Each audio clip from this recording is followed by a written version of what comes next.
اعوذ باللہ من الشیطان الرجیم بسم اللہ الرحمن الرحیم الحمد للہ رب العالمین والعاقبۃ للمتقین الصلاۃ والسلام علی رسولہ الکریم وآلہ الطیبین الطاہرین المعصومین اما بعد قال اللہ تعالی فی کتابہ بسم اللہ الرحمن الرحیم حامیم عین سین قاف کذالک یوحی الیک و الی الذین من قبلک اللہ العزیز الحکیم لہ ما فی السماوات و ما فی الارض وہو العلی العظیم تکاد السماوات یتفطرن من فوقہن والملائکۃ یسبحون بحمد ربہم ویستغفرون لمن فی الارض الا ان اللہ هو الغفور الرحیم۔ سورہ شورى پارہ نمبر 25 میں پہلی آیات تلاوت کی ہیں۔ حامیم عین سین قاف کذالک یوحی الیک و الی الذین من قبلک اللہ العزیز الحکیم۔ اس عزیز الحکیم اللہ نے جس طرح تجھ سے پہلے پیغمبروں پر وحی نازل کی تھی اسی طرح آپ پر بھی اللہ وحی نازل کرتا ہے۔ لہ ما فی السماوات و ما فی الارض، جو کچھ زمین و آسمان میں ہے سب کچھ اسی اللہ کے لیے ہے۔ وہو العلی العظیم تکاد السماوات یتفطرن من فوقہن، قریب ہے، نزدیک ہے کہ مشرکین کی ناجائز تہمتوں کی وجہ سے آسمان اوپر سے پھٹ جائے۔ والملائکۃ یسبحون بحمد ربہم، اور اللہ کے جو فرشتے ہیں اپنے رب کی حمد کے ساتھ تسبیح کرتے ہیں۔ وَيَسْتَغْفِرُونَ لِمَنْ فِي الْأَرْضِ، اور جو بھی زمین میں ہے اس کے لیے فرشتے استغفار کرتے ہیں۔ الا ان اللہ هو الغفور الرحیم، آگاہ رہو یقیناً اللہ غفور الرحیم ہے۔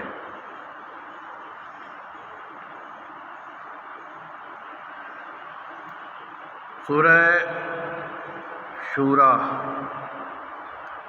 کی عظمت میں حضور صلی اللہ علیہ وآلہ وسلم نے ارشاد فرمایا، من قرأ سورۃ حامیم عین سین قاف، جو اس سورہ کی تلاوت کرے یعنی سورہ شورى، کان ممن تصلی علیہ الملائکۃ، وہ ایسے اشخاص میں سے، ایسے لوگوں میں سے ہوگا جن پر فرشتے درود بھیجتے ہیں۔ وَيَسْتَغْفِرُونَ لَهُ، اور جن کے لیے فرشتے ان کے گناہوں کی بخشش کے لیے استغفار کرتے۔ وَيَسْتَرْحِمُونَ،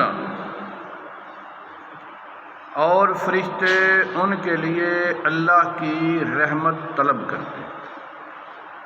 جو شخص سورہ شورى کی تلاوت کرے فرشتے ان پر درود بھیجتے ہیں، ان کے گناہوں کی بخشش کے لیے استغفار کرتے ہیں اور ان کے لیے اللہ کی رحمت طلب کرتے ہیں۔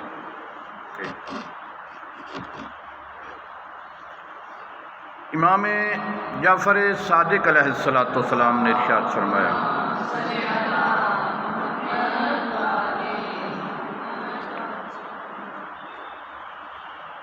جو شخص سورہ شورا کی، یہ 25ویں سپارے میں، جو شخص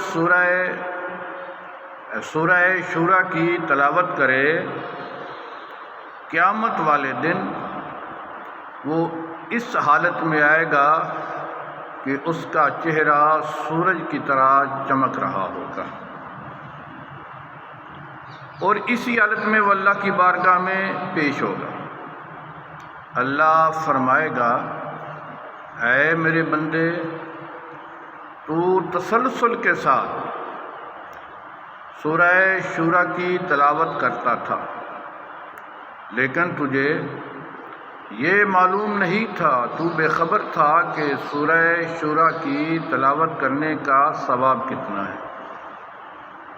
اگر تجھے یہ خبر ہوتی اور تجھے یہ علم ہوتا کہ سورہ شورا کی تلاوت کرنے کا ثواب کتنا ہے، تو تلاوت کرتے کرتے کبھی بھی تھکاوٹ کا شکار نہ ہوتا۔ لیکن میں تجھے سورہ شورا کی تلاوت کرنے کا وہی اجر دوں گا، اور ساتھ ہی حکم ہوگا، اے اسے بہشت کی خصوصی نعمتوں میں لے جاؤ، اس کو وہ نعمتیں عطا کرو جو ہر شخص کو عطا نہیں ہیں، وہ خصوصی نعمتیں ہیں، وہ خصوصی لطف و کرم ہے جو اس شخص کو ملے گا جو سورہ شورا کی تسلسل کے ساتھ تلاوت کرتا ہے۔ سورہ شورا کی پہلی آیات میں وحی کا تذکرہ ایک ہوا، اور پھر وہ مشرکین حضور صلی اللہ علیہ وآلہ وسلم پہ جو الزامات لگاتے تھے، تہمتیں لگاتے تھے، وہ اتنا بڑا جرم ہے، اتنا بڑا جرم ہے، اللہ نے بتایا کہ اس کے بدلے میں قریب تھا کہ آسمان ان کے اوپر سے پھٹ جائے۔ لیکن اللہ کے فرشتے جو ہیں وہ ایک معصوم مخلوق ہیں، گناہوں سے پاک ہیں، وہ یسبحون بحمد ربہم، وہ اپنے رب کی حمد کے ساتھ تسبیح کرتے ہیں، وَيَسْتَغْفِرُونَ لِمَنْ فِي الْأَرْضِ، اور جو زمین میں ہیں ان کے گناہوں کی بخشش کے لیے اور مغفرت کے لیے استغفار کرتے ہیں۔ یہاں پہ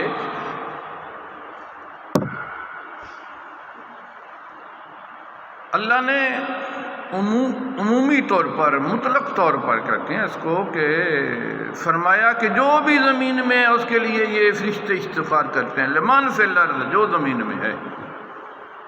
تو کیا اس سے مراد یہ لیا جائے کہ مومنوں کی بخشش کی بھی استغفار کرتے ہیں اور کافروں مشرکوں کی بخشش کی بھی استغفار کرتے ہیں؟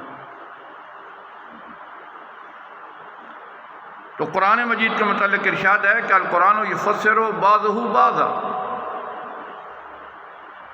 قرآن کا بعض حصہ دوسرے بعض حصے کی تفسیر کرتا ہے۔ یہاں عمومیت ہے، یہاں اطلاق ہے، عمومی طور پر کہا گیا کہ جو بھی زمین میں اس کے لیے فرشتے استغفار کرتے ہیں۔ لیکن سورہ مومن میں جو پارہ نمبر 24 میں، سورہ مومن میں خالق کائنات نے ارشاد فرمایا، اس کی وضاحت فرمائی کہ فرشتے استغفار تو کرتے ہیں لیکن کس کے لیے کرتے ہیں؟ الذین یحملون العرش ومن حولہ، وہ فرشتے جنہوں نے عرش اعظم کو اٹھا رکھا ہے، آسمان کو، عرش کو اٹھا رکھا ہے۔ ومن حولہ، اور وہ فرشتے جو عرش کے ارد گرد چکر لگا رہے ہیں، طواف کر رہے ہیں، وہ فرشتے کیا کرتے ہیں؟ یسبحون بحمد ربہم، اپنے رب کی حمد کے ساتھ تسبیح کرتے ہیں۔ وہ پہلی آیتیں جو میں نے پڑھی تھی وہ سورہ شورا میں ہیں، وہاں جب کہا نا کہ فرشتے ہر اس کے لیے استغفار کرتے ہیں جو زمین میں ہے، تو اس کی وضاحت میں، اس کی تفسیر میں سورہ مومن کی ایک آیت ہے اور اس کا ترجمہ آپ کے سامنے پڑھ رہا ہوں۔ وَيُؤْمِنُونَ بِهِ، اور اللہ پہ ایمان رکھتے ہیں فرشتے۔ وَيَسْتَغْفِرُونَ لِلَّذِينَ آمَنُوا، وہ فرشتے ان لوگوں کے گناہوں کی بخشش کے لیے استغفار کرتے ہیں جو مومن ہیں، جو صاحبان ایمان ہیں، ان کے گناہوں کی بخشش کے لیے اللہ سے دعا کرتے ہیں۔ تو یہ فرشتے جب استغفار کرتے ہیں تو ان کا اپنا گناہ تو ہے کوئی، آپ تو وہ معصوم ہیں، استغفار کرتے ہیں، اور استغفار کرتے وقت ان کی مراد یہ ہوتی ہے کہ ہماری استغفار کا سبب یہ ہے، وجہ یہ ہے، اس کا نتیجہ یہ ہونا چاہیے کہ مومنوں کے اے اللہ مومنوں کے گناہ معاف کر دے۔ ہم جو استغفار کر رہے ہیں مومنوں کے گناہوں کی بخشش کے لیے، معافی کے لیے۔ تو یہ قرآن کہہ رہا ہے۔ تو جو استغفار کرے اس کا معنی یہ نہیں ہے کہ وہ گناہ گار بھی ہوگا، یا اس کا معنی یہ نہیں ہے کہ وہ گناہ گار ہو سکتا ہے۔ استغفار کرنے والا اپنے گناہوں کی بخشش کے لیے نہیں، دوسرے کے گناہوں کی بخشش کے لیے بھی استغفار کر سکتا ہے، یا گناہوں کی بخشش کے لیے نہیں، استغفار اور چیزوں کے لیے بھی ہو سکتا ہے۔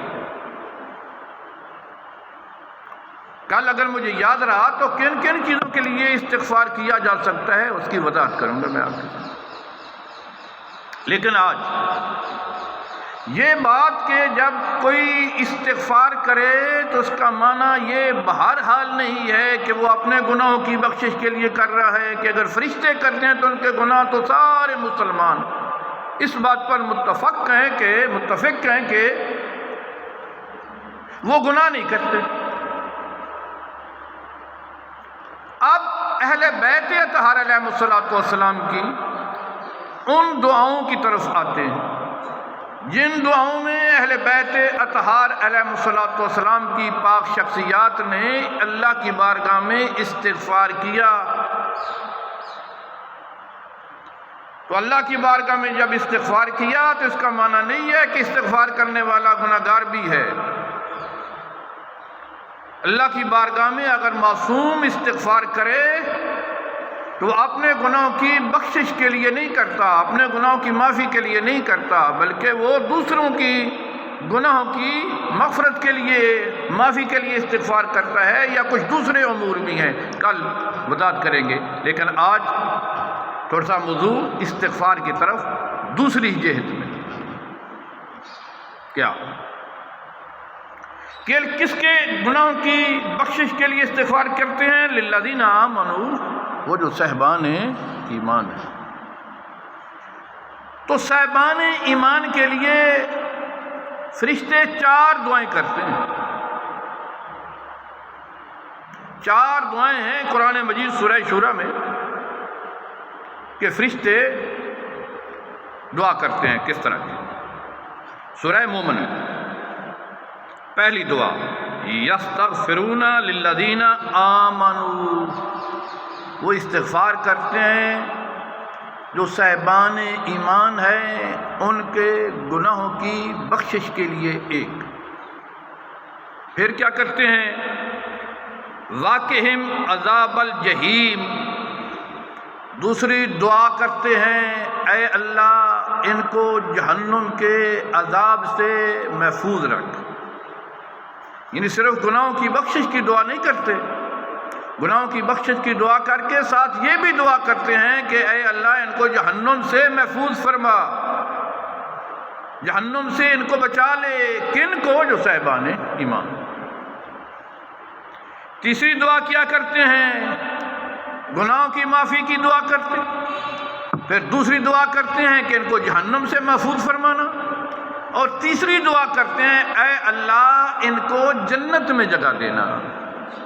نہ صرف یہ کہ ان کو جنت میں جگہ دینا، یعنی مومن کی شان اور عظمت کیا ہے، نہ صرف یہ کہ اس مومن کو جنت میں جگہ دینا، بلکہ اس کے عزیز و اقارب جو ہیں ان کو بھی جنت میں جگہ دی۔ قرآن مجید کی آیت بالکل اسی طرح کہہ رہی ہے سورہ مومن، کیا؟ ربنا وادخلہم جنات عدن التی وعدتہم، اے اللہ ان مومنوں کو اس جنت میں جگہ عطا فرما جس جنت کا تو نے ان سے وعدہ کیا۔ ومن صلح من آبائہم، ان کے آباء و اجداد میں سے بھی جو لوگ نیک، جو لوگ صالح ہیں، صالح کا مطلب ہے ایمان میں، کافروں کے لیے، مشرک اگر آباء و اجداد ہیں تو ان کے لیے نہیں، اگر وہ دائرہ اسلام میں ہے تو۔ ومن صلح من آبائہم، یعنی مومن کی شان یہ ہے کہ اس مومن کی وجہ سے اس کے آباء و اجداد کی بخشش کے لیے، جنت کے لیے فرشتے دعا کرتے ہیں۔ وازواجہم، ان کی بیویوں کے لیے بھی جنت کی دعا کرتے ہیں۔ وذریاتہم، ان کی اولاد کے لیے بھی جنت کی دعا کرتے ہیں۔ کن کے آباء و اجداد، کن کی ازواج، کن کی آل اولاد و ذریت؟ للذین آمنوا، وہ جو صاحبان ایمان۔ چوتھی دعا، تین دعائیں میں نے گزارش کی کہ فرشتے مومن کے لیے 4 دعائیں کرتے ہیں۔ پہلی دعا ان کے گناہوں کی استغفار، بخشش کے لیے، گناہوں کی معافی کے لیے۔ دوسری دعا جہنم سے محفوظ رہنے کے لیے دعا کرتے ہیں۔ تیسری دعا ان کے لیے، ان کے آباء و اجداد کے لیے، ان کی ازواج کے لیے، ان کی آل اولاد کے لیے جنت کی دعا کرتے ہیں۔ چوتھی دعا واقعہم السیئات، اور اے اللہ ان کو برائیوں، ان کو آزمائشوں سے بھی ان کو اپنی امان اور حفاظت عطا فرمانا، اور ان کی حفاظت فرمانا، ان کو بچا کے رکھنا۔ یہ سیئات کیا ہے؟ یہاں سے یہ واقعہم السیئات سے مراد قیامت والے دن جہنم کے عذاب نہیں، جہنم کے عذاب سے نجات کے لیے پہلے فرشتے دعا کر چکے ہیں کہ ان کو جہنم کی دوسری دعا جو ہے وہ جہنم سے ان کو محفوظ رکھنا۔ واقعہم السیئات، اور دوسری آزمائشوں اور برائیوں سے بھی ان کو محفوظ رکھنا۔ اس سے مراد جہنم سے پہلے عرصہ معاشر میں قیامت والے دن محشر کا میدان جب لگ جائے گا تو وہاں جو سختیاں ہیں، ان سختیوں سے بھی ان کو محفوظ رکھنا۔ وہاں کیا سختیاں ہو سکتی ہیں؟ لوگوں کے سامنے امتحان ہوگا،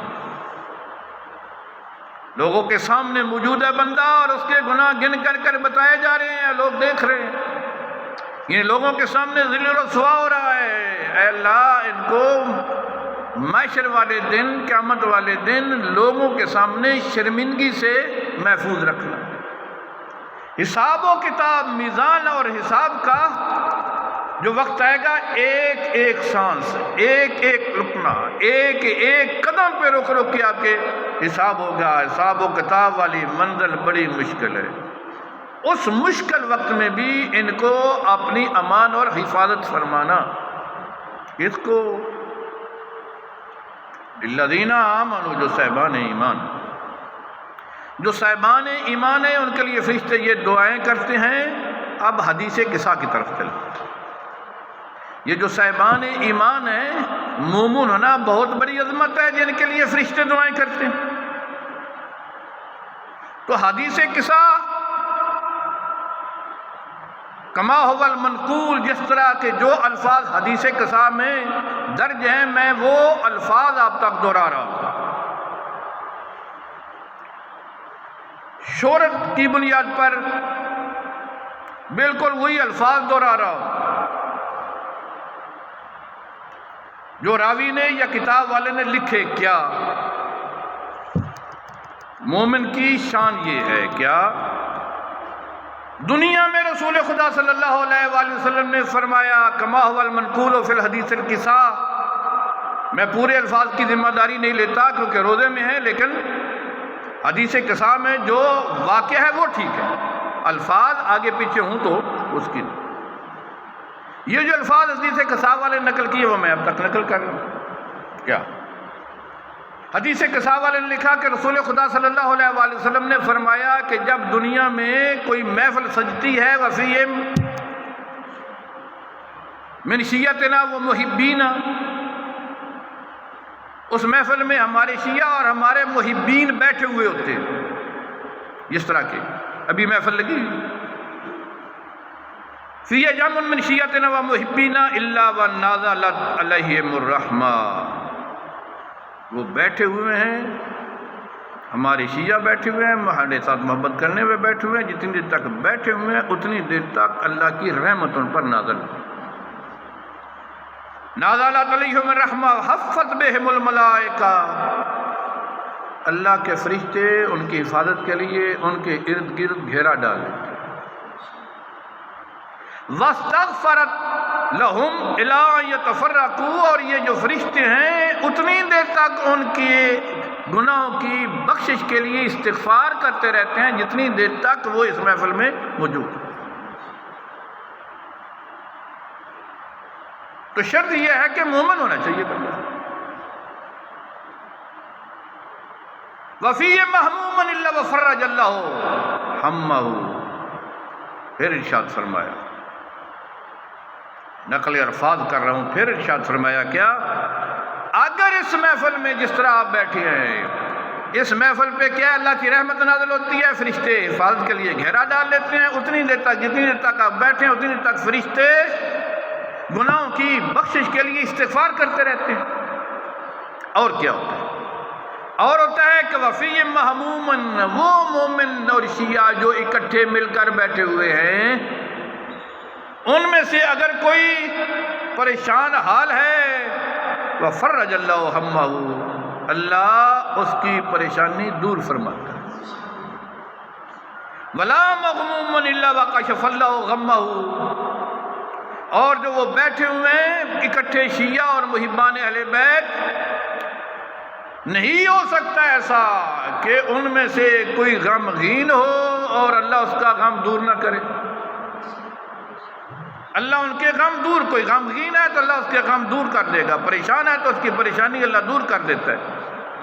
ولا طالب حاجت، ایسا نہیں ہو سکتا کہ کوئی حاجت والا بھی بیٹھا ہوا ہو، دل میں اس کے کوئی دعا ہو، کوئی حاجت ہو، آج اللہ میری یہ حاجت پوری کر دے، تو ایسا نہیں ہو سکتا کہ وہ حاجت والا حاجت دل میں لے کر بیٹھا ہوا ہو وَقَضَى اللَّهُ حَاجَتَهُ، اور اللہ اس کی حاجت پوری نہ کرے۔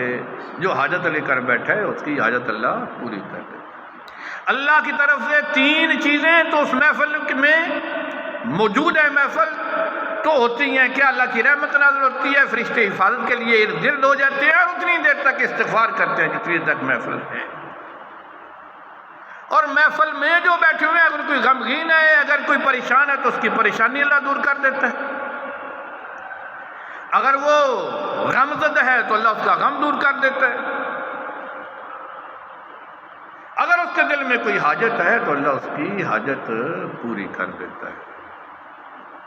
خالق کائنات محمد و اہل بیت محمد علیہ الصلوۃ والسلام ہماری آج کی اس محفل کو، درس اخلاق کو اللہ اپنی بارگاہ میں منظور اور قبول فرمائے۔